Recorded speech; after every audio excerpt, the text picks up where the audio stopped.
welcome to our panel today. We are doing our October Tech Tuesday for election security. We are so glad you have joined us.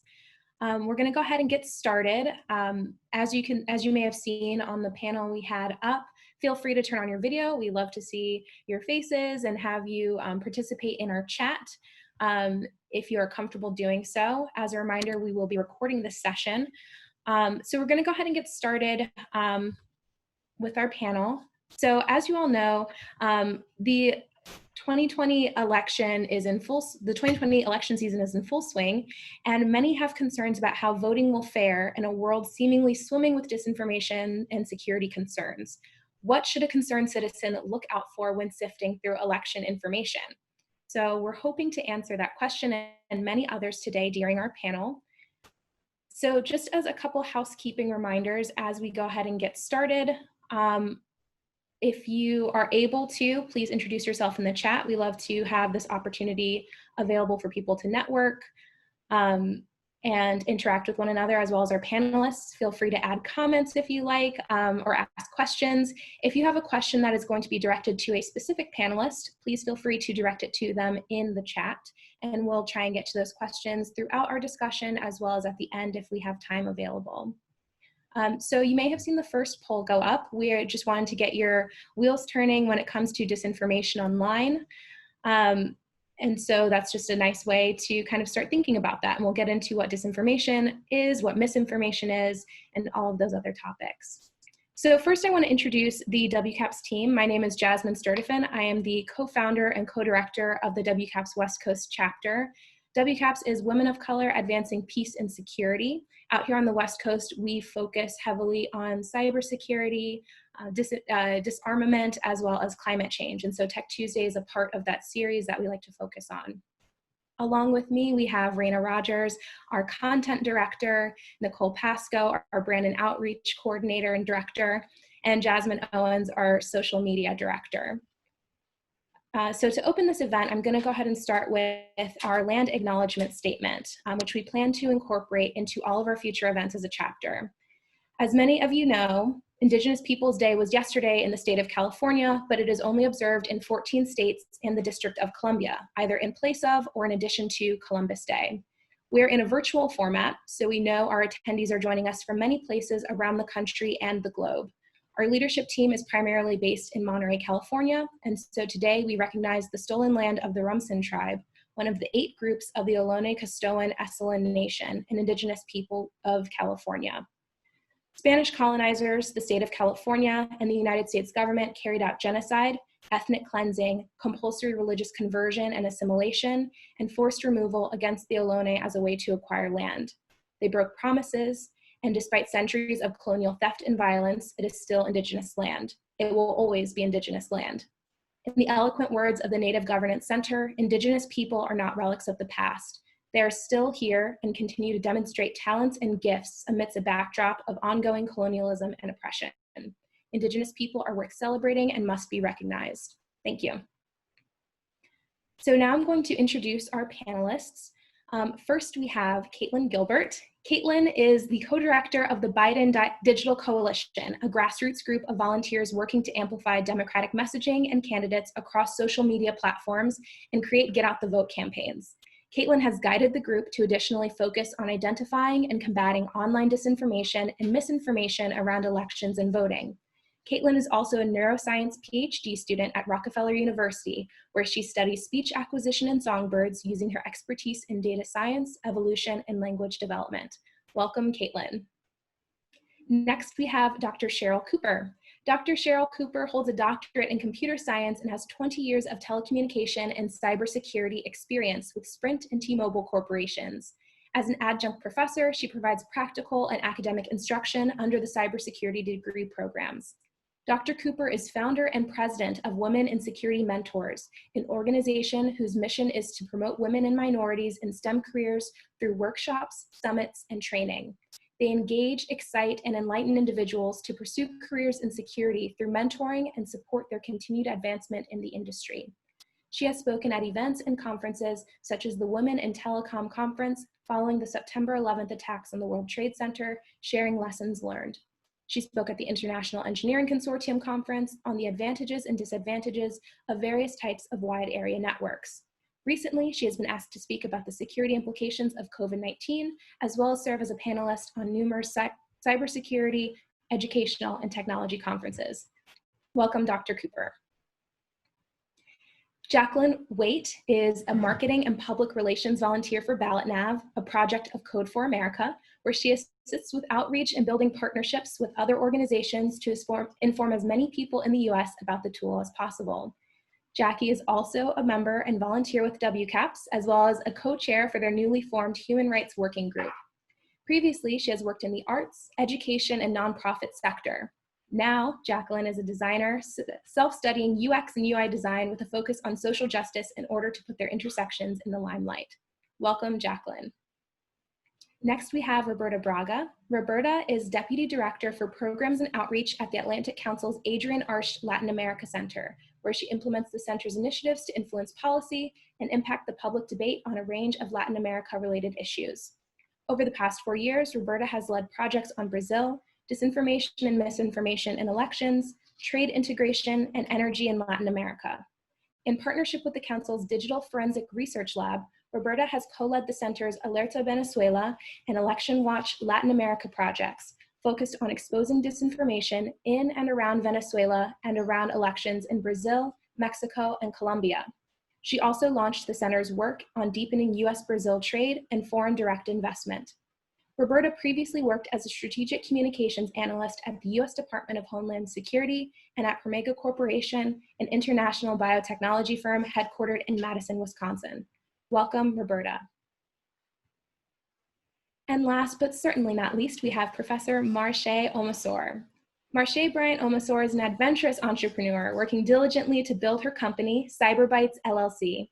She published her first children's book, striving to build and inspire young future leaders of tomorrow to address equity-based gaps in STEM pipelines. She is a community leader of cybersecurity policy for state, city, and federal initiatives. As a 20-year IT cyber professional, her call to action since the onset of COVID-19 features analyzing, identifying, and mitigating security risks surrounding election security to defend and protect our voting rights. Marshay has taught for 10 years at the higher education level at universities in Tampa, Florida. She's a cyber operations PhD candidate at Dakota State University, tenacious software engineer at USAA, and Blacks in Cybersecurity Ambassador of San Antonio. Welcome, Professor Marshay. Today, we're talking about the intersection of technology and election security. As November is a big month in US politics, it is also a big month in the world of election security. As digital capabilities grow, information moves faster than ever. And while the pandemic changes the voting plan for millions of American voters, many are raising the question, how secure is the US election process? In recent years, there's a conversation gaining attention about foreign influence, election meddling, disinformation, and more on voting in America, adding another dimension to the challenges we face. I want to begin our conversation with Dr. Cooper. Cheryl, where do we begin when we talk about election security today? What does this landscape look like when we consider the convergence of a federal election, rampant accusations of disinformation spread, and US voters left in the lurch, trying to figure out how to effectively cast their ballot?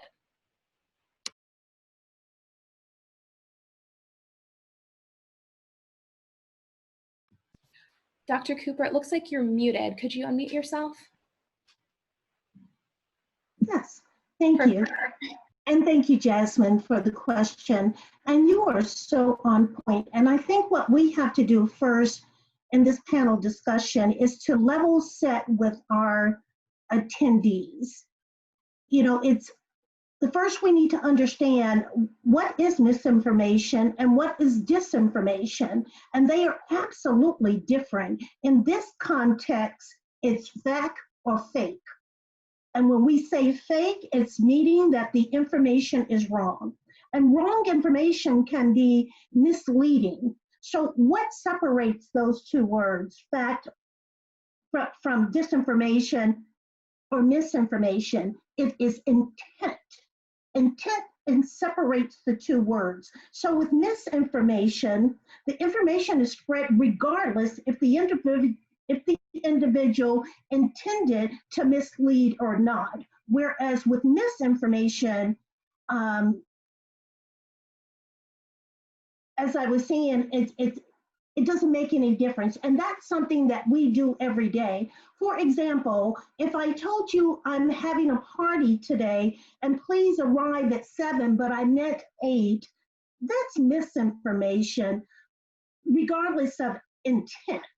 However, disinformation is mailing inaccurate or confusing information that would suppress a voter turnout for a number of reasons, either because the voter doesn't know the correct deadlines or because they may falsely believe they're no longer a registered user. So when someone uses disinformation, they can weaponize it, and in weaponizing it, it can be very dangerous. Let's talk about 2016. In 2016, the Illinois Board of Elections warned that the FBI detected text messages and social media campaigns that claim to offer users the opportunity to vote electronically or promoted incorrect information about voting. So what they did in 2016 was to put out information that voters could vote online. And there's nowhere in the United States that you can vote online. So that's what we mean in misinformation and disinformation. In our current landscape, we look at those nation states who are going to capitalize on disinformation and weaponizing it. Those nation states being China, Russia, North Korea, and Iran, but it could also be other smaller countries as well. Now, why would Russia or China or North Korea want to cause havoc and chaos in the US? Because they want us to distrust the democracy in the United States. Their attempt is to undermine democracy.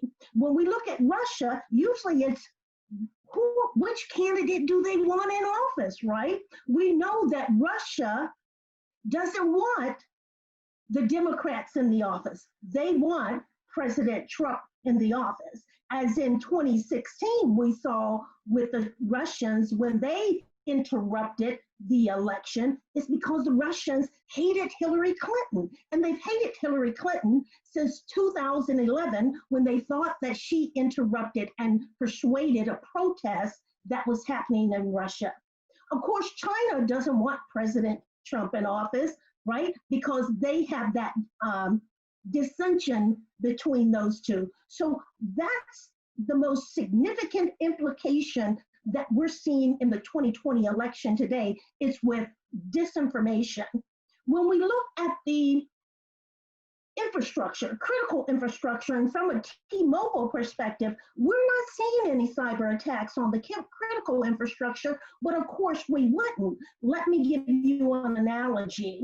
When you look at T-Mobile or Legacy Sprint, those internet service providers, they are providing the physical structure to transport that information. So take it like an Amazon truck, or if you look at UPS and they have letters or they have packages, the driver of that truck has no idea what's inside those envelopes. They have no idea what's inside those packages. So when the data comes across those ISP networks, they're just transporting the data to its destination. So we're not seeing any cyber attacks on the critical infrastructure, and we're not really seeing any attacks on the voting infrastructure, because over the last 2 years, the RNC and the DNC has invested a great deal of money to secure those infrastructures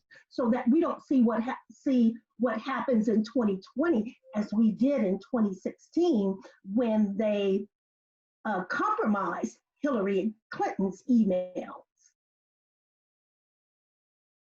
So, what are some of the other ways that we're seeing that information is being weaponized? We're seeing giving false information when registering to vote, right? Giving the wrong deadline, voting more than once, right? Make sure that you mail in your ballot, but also when you get to your voting office, you vote there too. Changing ballot markings or otherwise tampering with the ballots. We're seeing also in this election that voters are being compensated. We're seeing voters that are being threatened with physical harm or financial harm or intentional lying about time and manner or place.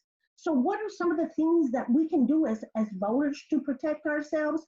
We need to ensure that we are using discernment, we are doing our due diligence and ensuring that we're getting our information from valid resources. Facebook, Twitter, TikTok, those are not valid resources.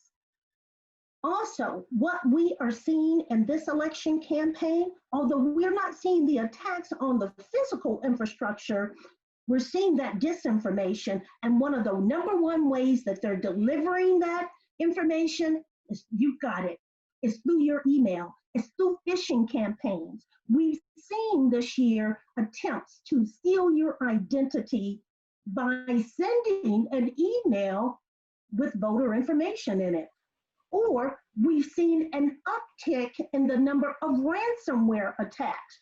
Ransomware is where the bad guy will send you an email with, let's say, hey, you need to vote, or voting is closing in one day. And as soon as you click on the email, there is a malicious payload included in the email that encrypts all your data and then will ask for a ransom. So actually, Dr. Cooper, I think that's a great point to segue to Professor Marshay. Okay. So yeah, thank you so much. So Professor Marshay is our out there resident cybersecurity expert on our panel, and I wanted to make sure that you were able to weigh in on the similar tangent when it comes to voter rights and voter suppression. So a passion of yours that has been evidenced in your work, Professor Marshay, is voting rights and voter suppression. So I'm curious if you could talk a little bit and perhaps expand on what Dr. Cooper was elaborating on, what you're seeing when it comes to voter suppression during the 2020 election and how these issues may be exacerbated by the spread of misinformation. Thank you so much, and thank you for Dr. Cooper and just opening up the floor for us with this great topic. Voter suppression is the fact that we're being prevented to exercise our voting right, to be able to exercise our privilege, to be able to, really uptake our exercise and advocate for being able to exercise our right to vote. Basically, that can vary by state, local, precinct, and also elections. What we're seeing has just basically been a trend that set up that happened in our 2004, 2008, also like our 2016 election, as Dr. Cooper stated, and then the 2020 election, you're seeing that as well. Many states are having to basically create contingency plans for, exercising how to get everyone to be able to vote in this election safely, based on CDC's direction, and also being able to allow us to go through that process. And basically, there's a lot of stuff that's coming up that you can see that has happened in others, that other elections as well, is to be able to, states are actually putting in stricter policies for IDs, whether they're accepting military ID, you'd be accepting a state ID. Are they making you register and get your license? Has to match your voter's registration. So there's a lot of different policies that are there that we have to educate everyone so that therefore they won't come to the voting booth at the time and then be denied the opportunity to practice their democratic vote. And we need to see that with the mail-in systems, even President Trump is actually trying to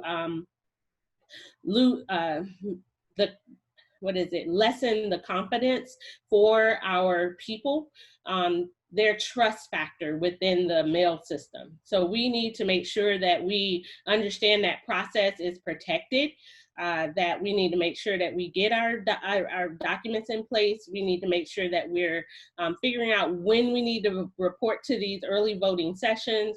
We need to see if we need to drive somewhere to to turn in our mail-in ballots. We need to figure out that process early. So therefore, we've done our homework in the front end. So when we get there, we'll be able to have success in that, because they're actually trying to see that voter suppression in the Democratic, some of the more, a lot of the zip codes that you would say are more Democratic zip codes, or they will have a lot of elderly that may vote, sway the vote different way. They want to prevent them from voting. So they're trying to make it harder for them to get there and vote. So you have to be able to understand that this is happening nationwide. So, you know, no state is different.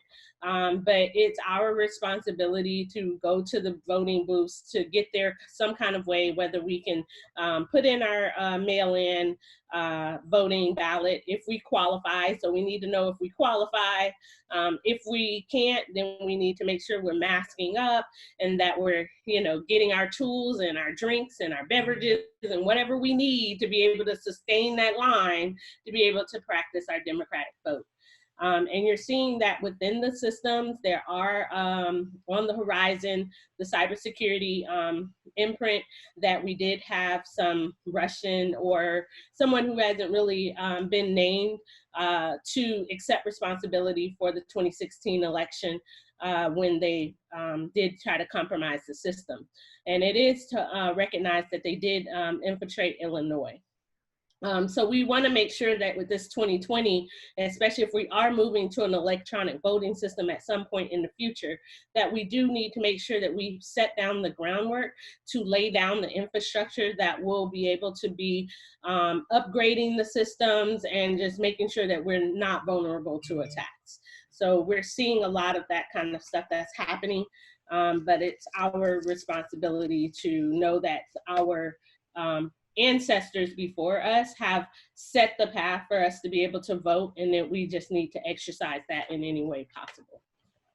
Thank you, Professor Marshay. On that note, the idea of having a voting plan in place and understanding what information is accurate versus what information may be intentionally or unintentionally misleading, that process for a lot of us happens online, right? We rely on social media and different news outlets for that kind of information. And so I want to come to Caitlin with our next question and talk about social media.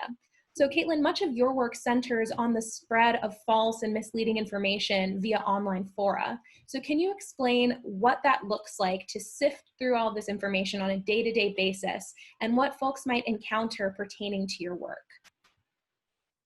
Sure, yeah. So our group is kind of spread out across all of the major mainstream social media platforms. So, you know, your TikTok, your Twitter, your Facebook, Reddit as well. And our job when it comes to disinformation and misinformation is to identify those things before they become viral entities and kind of create pipelines in which people can report that and push back on those pieces of misinfo and disinfo. Part of the problem, especially with Twitter, is that a lot of official sources, so like media and entities, are all on Twitter, and those get kind of outsized influence because of that platform. But the other side of this is that we have people on our team who are kind of expert at data science, and so we have are in the process of, and also have been building pipelines to identify this information that potentially is false or misleading. Some of it is completely non-intentional, and some of it might just be people being like, oh, I heard that this is the case, like I don't really know, and sort of like rumors can spread and take on a new life online. And so identifying those things and dropping in correct information or places where people can get correct information is a huge part of this effort. Especially with this election and the effects of the pandemic, a lot of things that will be moving parts and changing are not really the result of any kind of, widespread voter suppression, just because of maybe stations or polling places are understaffed because there are not enough people working there and polling places close or change. Active litigation is happening across states. And so there are constantly things changing and moving about plans to vote. And so we want to make sure we are putting out correct and up-to-date information as much as possible, and reporting and flagging out any places that are more coordinated, like disinfo, coming from alternate platforms as well. So darker corners of the web, like Telegram and 8chan, a lot of conspiracies start there and make their way over to Twitter and Reddit, and then bounce over to Facebook and Instagram and other platforms. So we try to identify those kind of trajectories and kind of kill those conspiracies before they take off. Perfect, thank you. I want to go ahead and transition to Jacqueline, who works in a similar realm when it comes to making sure people have up-to-date, accurate information when they get ready to vote. So Jackie, I want to talk to you about action items. So Ballot Nav, which is a subsidiary of Code for America, is trying to reach people via an app that I'd love for you to expand upon to ensure that they have accurate, timely information when it comes to voting this year. What are some of the challenges that the organization faces in this mission? Hi, thanks, Jasmine. So the Ballot Nav project, we're looking to launch a web app that provides accurate, up-to-date information on drop-off locations for mail-in and absentee ballots across the nation, across each state, each county, each city. So one of the biggest challenges that we're facing in this project is that since COVID, there have been a lot of more new drop-off locations, and information isn't as easily accessible for all of them. And also different designations between states and counties and cities. So that's one of the biggest challenges. And our process of how we gather all this information is that we have a team of data scrapers who scrape data from county and state websites, and all that information gets put onto spreadsheets, and we have data monitors and validators that make sure that that information is accurate and up to date. And they do that by checking the state and county websites, and if not, calling county officials.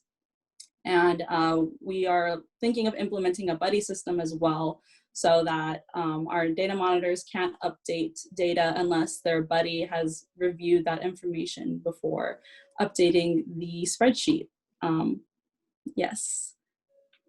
Thanks, Jackie. I think it's really exciting what Ballot Nav is doing, not only where they're based in LA, but across the country.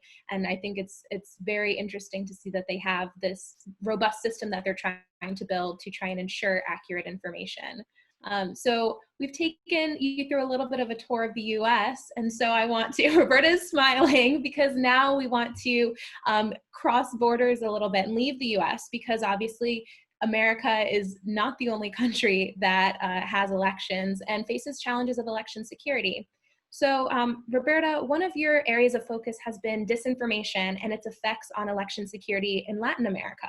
Could you walk us through some of the parallels between the US and Latin America when it comes to disinformation, particularly when it comes to polarization? Absolutely. Thank you so much, Jasmine. And before I get started, just thank you to the entire team for the invitation and for putting on this great event. I'm really happy to be here with these amazing group of experts. So before I jump into the parallels between Latin America's experience with elections in 2018 and the US's experience this year, I did want to give just a little bit of context on what type of work we do on disinformation. So the Atlantic Council is a nonpartisan think tank in Washington, and our whole mission is bringing together stakeholders to work toward sustainable solutions to global challenges, of which disinformation is one of the most pressing global challenges. And the Latin America Center, where I work, which is focused on really changing the conversation about how Latin America is a strategic partner for the world. We partnered with another center at the Atlantic Council, they're 14, so 2 of 14, called the Digital Forensic Research Lab. And their mission is really on identifying, exposing, and explaining disinformation all over the world, with a focus on using open source information. So really, they don't assume their own credibility. They sort of write articles explaining what they saw, where they got the information, how the narrative spread, and who the actors were and what the impacts were, and in a way that allows for anyone reading that article to be able to duplicate their own research. So you could see why we sort of teamed up together around the 2018 election. So you mentioned Election Watch in the beginning and in my bio. That is one of our biggest projects that we've done on Latin America to date. And what we did was around Brazil, Mexico, and Colombia's presidential elections in 2018, our researchers, for the course of a year and a half, used open source data to explain and expose disinformation in the three countries. And at the end of that process, after having written short form articles about all of the narratives that we were seeing, we published a larger report with findings and recommendations. And apologies for the construction, which is right next door, and I'm realizing very loud right now. And so I just want to give you a little bit of a snippet of what we saw, and then how that connects to what we're seeing in the US now. So what we saw there more broadly, for the first time, I think, because in 2016, what we saw in the US was a lot of Russian interference in the election process. So we did see foreign interference in the US's case. And coming into it, we thought, oh, surely China or Russia or another illicit actor might be trying to influence Latin America's elections. Well, that was not the case. What we saw there was domestic, hyperpolarized disinformation traveling along those polar opposite lines and never really crossing over. And that was consistent pretty much through the three countries. In Brazil, where the country at the time, as you probably read, was grappling with a huge corruption case. It implicated nearly 2/3 of the political leaders there.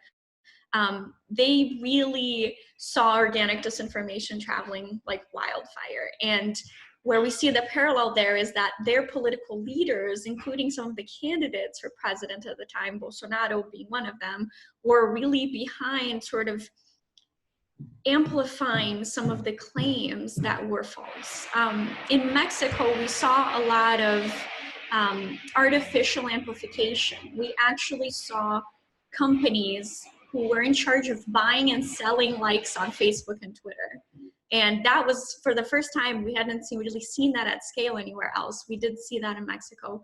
And in Colombia, right after the referendum on the peace implementation process, we saw some of the similar things, but what we saw also was something that we're seeing now, where it not only was disinformation was not only agenda setting the conversation that people were having.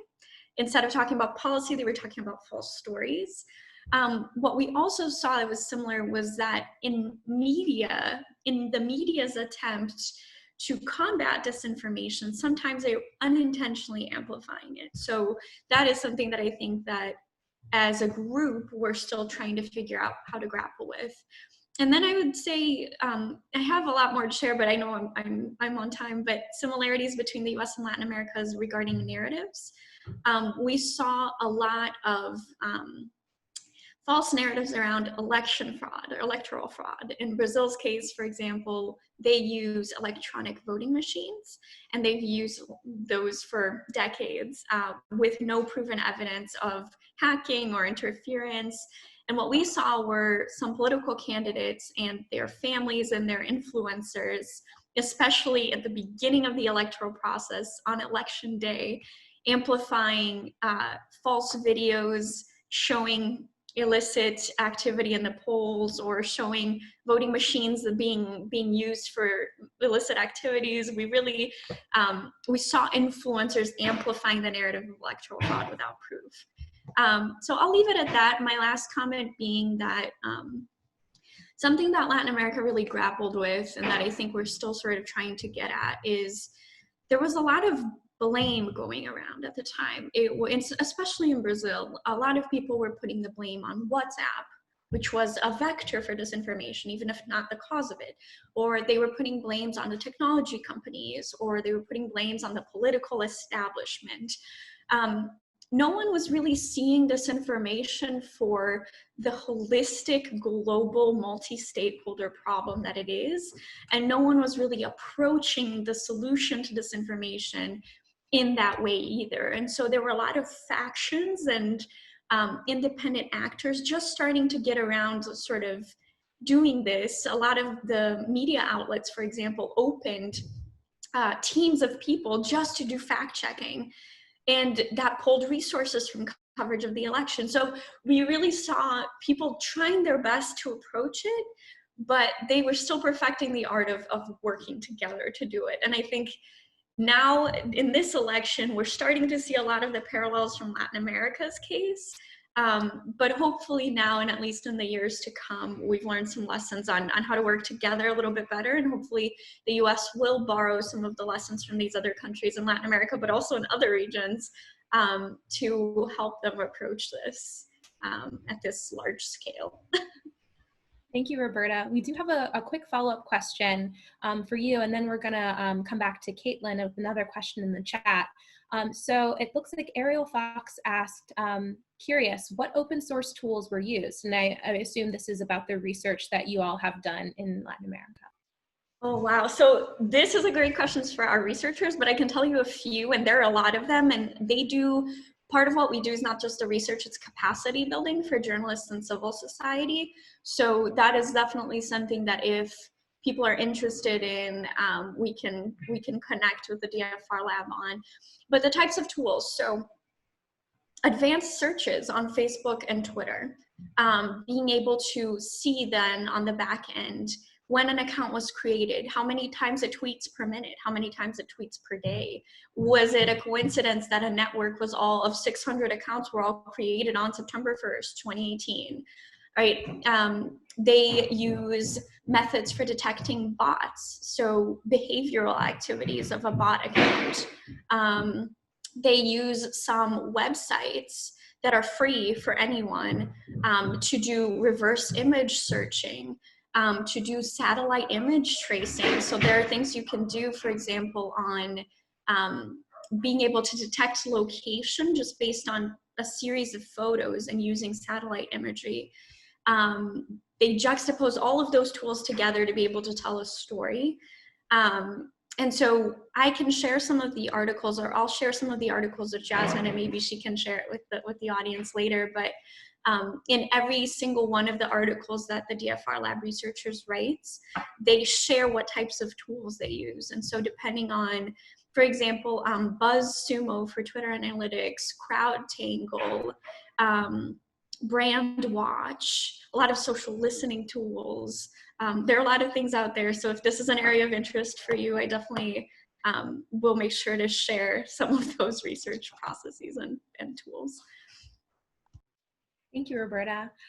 So I want to circle back to Caitlin for a question we had in your introductory question remarks. You mentioned active litigation, and Dr. Rusin from the Middlebury Institute asked, is that, for clarification, is that litigation coming from both sides of the aisle or mostly from the right, hoping to call results into question?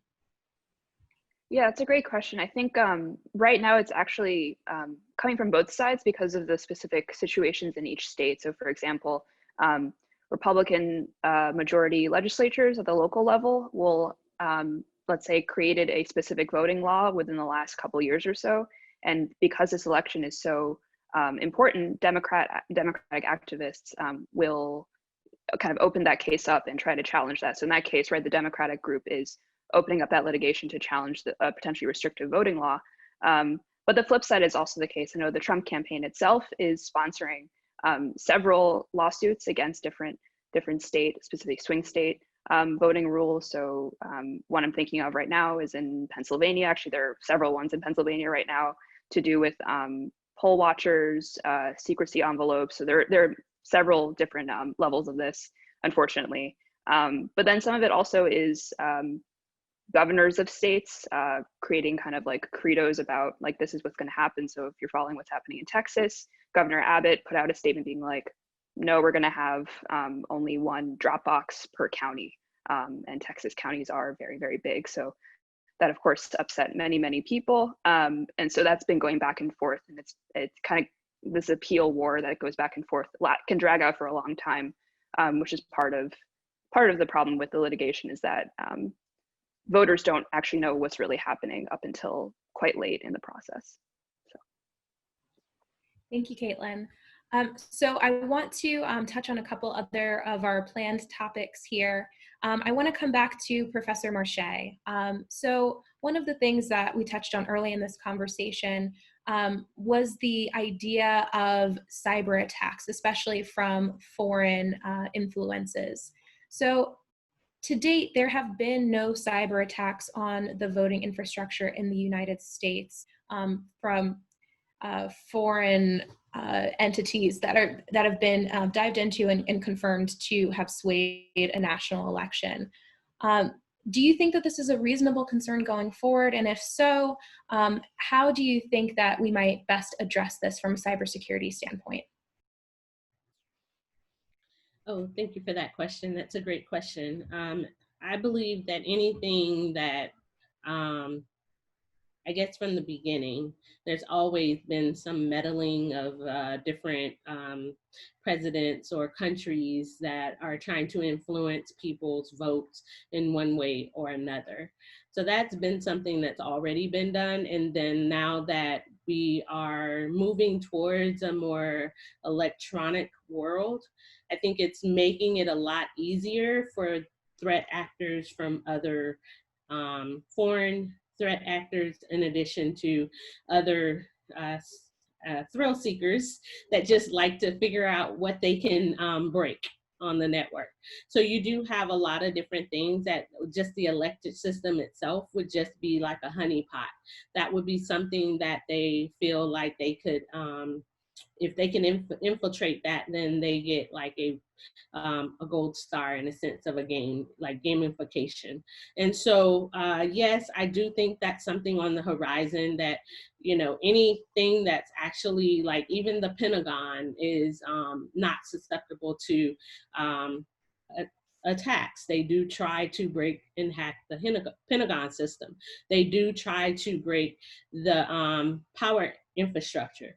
They try to break into financial institutions. So of course they're going to try and break into our election system. That's just something they're going to do. And if we leverage our system and make it more of a digital format, that's just going to be something they're going to be drawn to. Now, whether or not they can crack it would be another story. So that is why it's very important for us as a country to know that that isn't something that could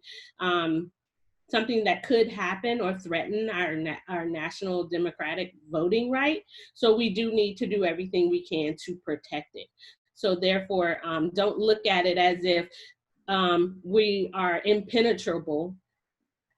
Then I know for sure that we'll be hacked, because we'll feel like we're good, there's nothing more that we can do, so therefore we're not going to worry about putting a lot of attention or resources in that area. Therefore, we need to take the more active approach and then try to harden our system both from a defensive role and an offensive role to be ensure that we layer our protection on our system using a layering approach. So therefore it makes it really, really hard for somebody to penetrate us. So therefore, if we put resources in that area across our nation, then it's just like from our seas, like you don't want to leave your coastline open and you move everybody inward, then that allows us to be vulnerable for attack. Therefore, we need to make sure that we're vulnerable, we're protected, so therefore we're not vulnerable from attack. So that's just something we need to work on and make sure that we preserve. Hey, Jess, I would just like to chime in on that, is that the nation states will always present a persistent threat to the United States. And we have the CIA, the FBI, CISA under the Department of Homeland Security, and our government and local organizations that are constantly working together to reduce the probability of those attacks from those nation states. As we anticipate in the future, we will have to be prepared for a cyber warfare attack. Gone are the days, right, in 1940s and 1930s, a bomb dropping, but it will be a cyber warfare attack on our critical infrastructure. And when we say critical, telecom, water, electricity, satellite. So yes, nation states will always present a persistent threat. That's actually a perfect segue, Dr. Cooper. I'm glad that you brought that up. Because nation states are going to be this persistent threat and cybersecurity is the next front, I want to ask you about, to elaborate a little bit on the work that you do in recruiting women of color and people of color to cybersecurity fields of practice. I think that you have especially good insight on this effort to try and diversify the field of cybersecurity, as it is such an important emerging technology and an important field going forward. Yes, and Jasmine, thank you so much for that question. And for our listeners, I am founder and president of Women in Security Mentors Organization, an organization whose mission is to encourage women and minorities to pursue careers in STEM, specifically in cybersecurity. And the reason for that, and I put some numbers into the chat, in 2021, there will be 3.1 million cybersecurity jobs that will need to be filled. There are 400,000 of those jobs that will need to be filled in the United States. Women make up approximately 19 to 20% of cybersecurity professionals. Latinos, Hispanics, African Americans are only making up 4 to 5% of those cybersecurity jobs. The median income, annual income for a cybersecurity job is $95,000 a year. So these jobs are in demand and they're high paying jobs. So why do we have this increase in this need for these cybersecurity jobs? It's because the technology is being pushed to the consumer's front door, right? I'm not going to say her name because I don't know who may have their mic on, and I don't want to activate her, but we have ALEXA right in our homes. We have all of these, what we call IoT devices, Internet of Things, that are hanging off of your telecommunication infrastructures like T-Mobile and Sprint, but these things like baby monitors, TVs, computers in refrigerators, computers in your washer and dryers, and these Internet of Things devices are what the bad guys, the criminals, can hijack those devices and launch attacks onto critical infrastructures. So we need these cybersecurity professionals to say, how do we protect those endpoint devices? How do we push the legislation through to require manufacturers to secure those Internet of Things? So if anyone is interested in pursuing a cybersecurity career and you don't know where to get started, I provided Jasmine a link to my website, as well as you can contact me. I will get you started. In January, we're offering a $400 course through a grant for $99 to start you on your way. It's a semester, 3-month course. So if you're interested in pursuing a career in cybersecurity, don't know where to get started, feel free to contact me with the information that Jasmine has. Thank you for the question. Thank you, Dr. Cooper. I've got a question from Dr. Rusin about the new Netflix documentary. I think we'll use this as our final question. So I'm going to direct this question to Caitlin, but if any of our other panelists would like to chime in, you're more than welcome to in our last few minutes we have here. So I'd like to ask about the new Netflix documentary, The Social Dilemma.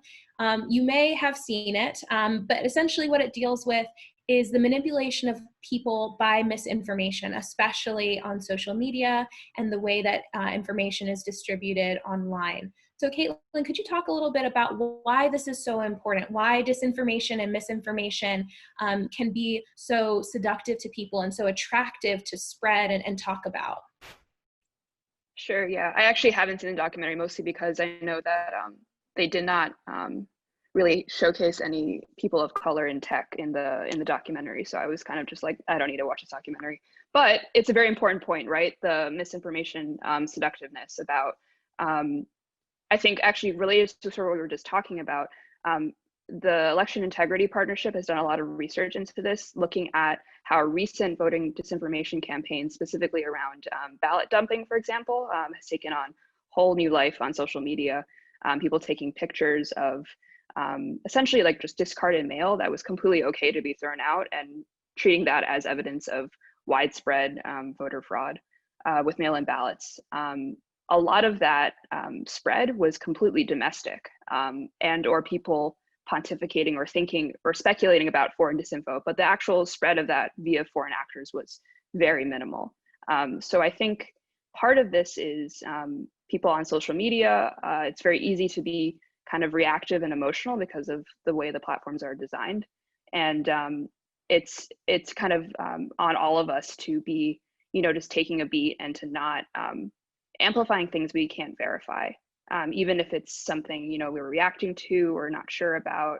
It's very tempting to just sort of see something kind of crazy, because I feel like every day we're getting inundated with crazy information and news, and retweet it and be like, well, this is crazy if this is real. Like, you might even qualify it yourself, but just the act of doing that, you're adding to kind of that noise and spread of misinformation in your own way. And so I think this is a huge part of what we can all do to be better on social media. There's kind of no real good way to not do this if you're going to kind of constantly be amplifying it.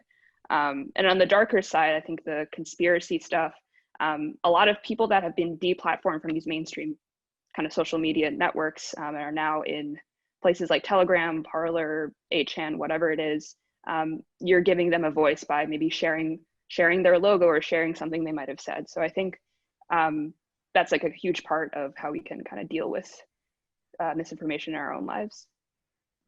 Jasmine, I'd love to add to that as well. This is something that we've been talking about for 5 years, is like, how can we take it upon ourselves to also do our part? How can we improve our, I guess they call it our cyber hygiene, and know our cyber footprint and be aware of ourselves? And I think some of the things that we can do, in addition to what was already said, is, obviously consider the source, consider the source's source, check our own biases. So, check the patterns that our brain repeats, check what makes us emotional and the emotive reactions we might have to a headline or an article, and think twice and make sure you verify, especially those things that do like sort of drop anger in you or drop a reaction in you. Ask yourself if you're being constructive, before you share anything. Consider who might see or hear it, consider that influence that it might have, make sure that you're verifying whether this is something that's viable, that's truthful. Be empathetic. I think that's something that in Brazil's case, for example, just like here, the situation is only getting worse as far as polarization goes. And I think people aren't really willing to listen to one another anymore. And they just, I think it's very harmful, that separation. So, and then I think the last thing being sort of understand that anxiety is natural, that we're going to have some of that here, and that it's going to be compounded around this problem, but also make sure that doesn't sort of blind us to verifying what we're sharing and verifying what we consider to be a fact online. I'd like to add in a little bit too, really quickly. I think when it comes to misinformation, disinformation on social media, I think a lot of us are guilty of just, retweeting or sharing a bunch of information that we come across that we might assume that's accurate. And instead of acting on emotion or our own bias, I think one way that we can, prevent the spread of mis and disinformation is, before sharing these things that we see on social media, ask ourselves, do I know enough to share? And if you don't, you should take a step back and do that, do our due diligence to do that extra research. What are the sources that are talking about this. Look at multiple sources, not just one, and really doing your research before sharing information. Thank you for that. I agree with misinformation and disinformation comes especially with voter suppression as well. In the fact that, you have a lot of advocates that might be out there with their signs, with their information. It's great to have that, and it's great that they're trying to get closer to us to give us more information, especially under COVID circumstances. However, practice the old age mentor of basically saying that go to the source. Like, okay, I take the information, but then now let me see and identify whether or not this information came from the vote.org or whatever location it may be. And then I go to that website. Granted, they gave me some information, but I'm going to look at the website and see what it says and what voting location I need to be in, or what time is my voting booth open, because great, they gave me a little snapshot, but I need to verify. So that way you make sure that you're getting the appropriate information to make that vote and protect your 15th Amendment right to vote. Thank you so much. I love that we have these action items right at the end of our panel so that we can leave folks with some good information when they leave our event.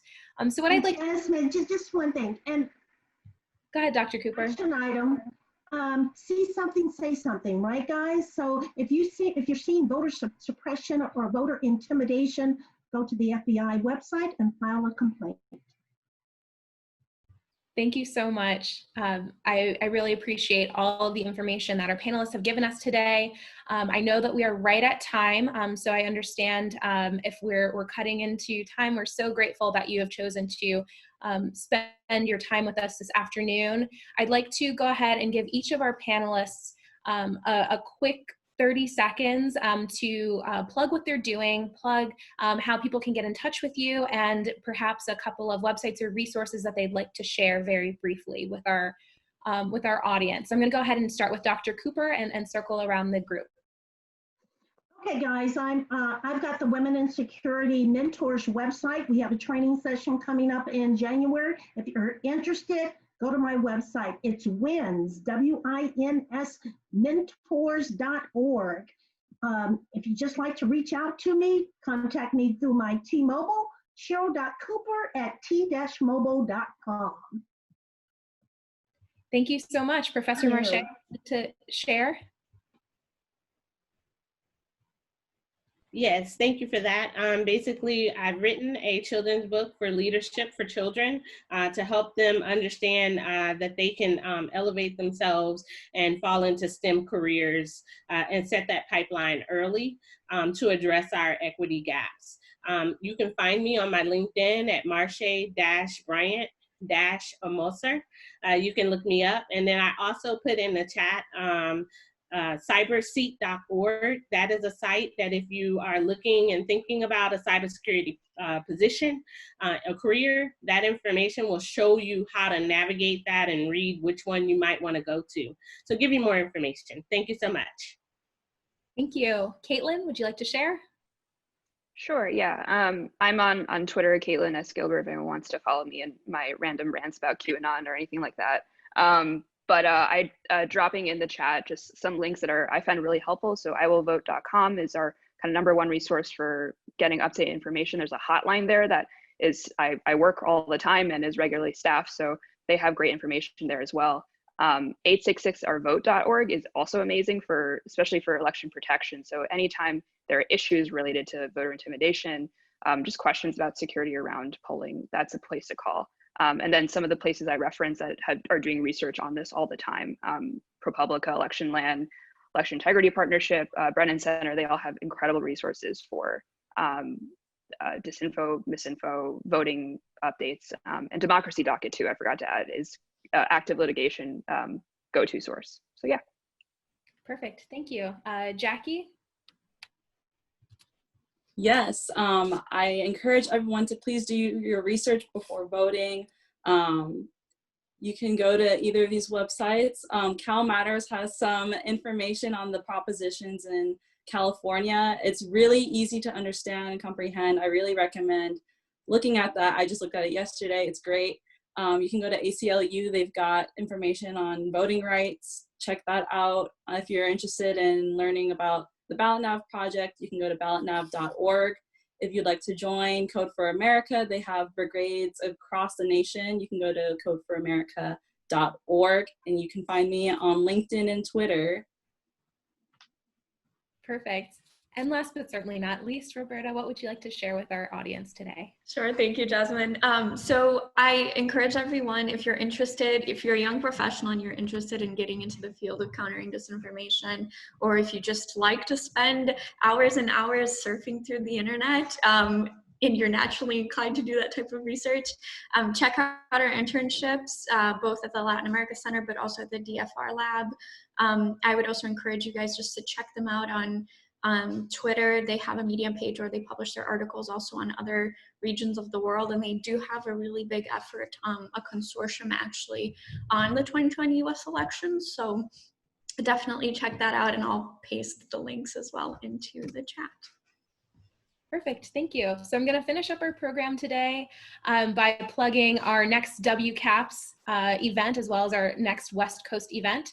So the WCAPS Young Ambassador Club, or YAP, has a monthly op-ed club, which features one article by a WCAPS member every month.